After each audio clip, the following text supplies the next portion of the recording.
अस्सलाम वालेकुम दोस्तों। तो आज की वीडियो में हम बात करेंगे कि आपने अगर जो है 5-6 साल या कुछ भी पुराने अपने यूट्यूब चैनल जो है खोला हुआ था, लेकिन उस पर जो है 1-2-3 वीडियो अपलोड करने के बाद उसको आपने छोड़ दिया।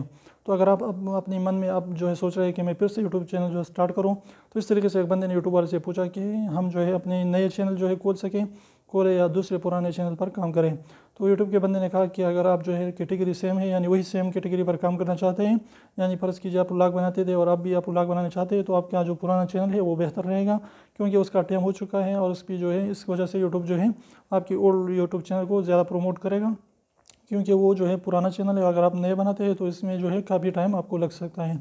तो इसलिए उसने रिकमेंड कर दिया कि आप ओल्ड यूट्यूब चैनल पर काम करें अगर कैटेगरी सेम है। लेकिन अगर आप दूसरी कैटेगरी पर काम करना चाहते हैं, यानी दूसरे टॉपिक्स पर वीडियो बनाना चाहते हैं, तो फिर आप नया चैनल खोल सकते हैं। तो उम्मीद करता हूँ छोटी सी वीडियो आपको पसंद है। वीडियो पसंद है तो प्लीज़ वीडियो को लाइक कर दीजिए, चैनल को सब्सक्राइब करना ना भूलें और रेड वाले सब्सक्राइब को ज़रूर दबाएं। बिल्कुल फ्री है, एक भी इसका पैसा नहीं लगता। तो अब ऐसे करने के लिए जो उसको प्रेस कर लीजिए।